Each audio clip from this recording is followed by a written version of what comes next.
સુરેન્દ્રનગરમાં બોરડાની શાળામાં ઓરડાની ઘટના કારણે ગામના વિદ્યાર્થીઓને હાલાકી પડી રહી છે। બોરડા ગામની પ્રાથમિક શાળામાં બાલવાટિકાથી ધોરણ 8 સુધીના વર્ગખંડનો અભ્યાસક્રમની અદ્યતન સુવિધાઓમાં કમ્પ્યુટર લેબ પણ છે। શાળાના શિક્ષકો પણ સારો એવો અભ્યાસ પણ કરાવે છે તેવું ગામ લોકોએ જણાવ્યું છે, પરંતુ શાળા સ્ટાફ રૂમ અને આચાર્યનો રૂમ સહિત માત્ર 6 રૂમ જ હોવાથી મોટાભાગના વિદ્યાર્થીઓને ના છૂટકે ખુલ્લા આકાશ નીચે અભ્યાસ કરવા બેસાડવા પડે છે અને ઉનાળામાં ચોમાસાની ઋતુમાં પણ અગવડતાઓ પડે છે। ત્યારે બોરડા ગામના ઉપસરપંચ તેમજ લોકોની એક જ માંગણી કરી છે કે હાલમાં પ્રાથમિક શાળાની અંદર 10 રૂમની બાળકોના અભ્યાસ માટેની જરૂરિયાત છે, તો બાકીના નવા રૂમો બનાવી આપવામાં આવે જેથી બાળકોનો અભ્યાસ ન બગડે।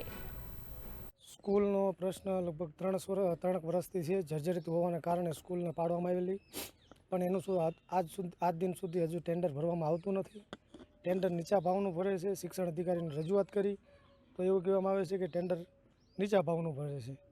આના કારણે શિક્ષકોને, બાળકોને અને વાલીઓને બધાને પણ તકલીફ પડે છે। બાળકોને 2 પાળીમાં ભણતર આપવામાં આવે છે।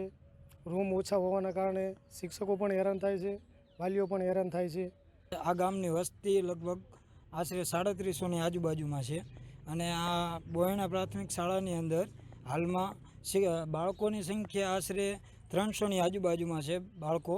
અને આ બોયણા પ્રાથમિક શાળાની અંદર સ્કૂલ આશરે 3 વર્ષ પહેલાં પાડવામાં આવેલી હતી જર્જરિતના કારણે, અને 3 વર્ષથી આજ દિન સુધી સ્કૂલ બનાવવામાં આવી નથી। ટેન્ડર કોઈ મંજૂર આપતું નથી, ટેન્ડર નીચેના ભાવનો પડતા હોવાના કારણે, અને બાળકોને 2 શિફ્ટમાં કન્વર્ટ કરવામાં આવે છે। બાળકોને પૂરતા પ્રમાણમાં શિક્ષણ નથી મળતું અને શિક્ષકોને પણ અવગણના પડે છે, અને જેથી કરીને આજ બોરડા ગામની અંદર કે અનેક વખત રજૂઆત કરવા છતાં પણ આજ દિન સુધી કોઈ શિક્ષણ વિભાગમાં, કોઈ જિલ્લા શિક્ષણ અધિકારી તરફથી તે કોઈ પણ તંત્ર દ્વારા ધ્યાને દોરવામાં આવેલ નથી, અને બાળકોને ઘણી બધી તકલીફો પડે છે બોયણા, જેથી કરીને બાળકોને પ્રાઇવેટ સ્કૂલની અંદર લીંબડી અથવા સુરેન્દ્રનગર જેવી જગ્યાએ બારે વિસ્તારની અંદર અભ્યાસ કરવા માટે જવું પડે છે। તથા આજની તારીખે અમે આજ દિન સુધી કોઈ પણ જગ્યાએ ઘણી બધી રજૂઆત કરવા છતાં પણ અમને અનુકૂળતા જવાબ ન મળવાના કારણે આજે અમે ગામ લોકો એકઠા થઈને રજૂઆત કરીએ છીએ, મીડિયાના માધ્યમથી રજૂઆત કરીએ છીએ કે અમારી રજૂઆત ધ્યાને લઈ વહેલામાં વહેલી તકે બોયણા પ્રાથમિક શાળાની અંદર 6 રૂમ જેની અંદર એક લોબી અને એક ઓફિસની જરૂરિયાત હોવાના કારણે સૌથી વહેલામાં વહેલી તકે સ્કૂલનું કામ પૂર્ણ થાય એવી આશા અપેક્ષા સાથે રહીએ છીએ।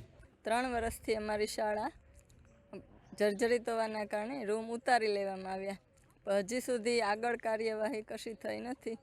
અમે આતુરતાથી રૂમ જલ્દી બને, નવું કામ અમને મળે એની રાહ જોઈએ છે, કેમ કે બાળકો અને શિક્ષકો અને વાલીઓ બધા જ હેરાન થાય છે।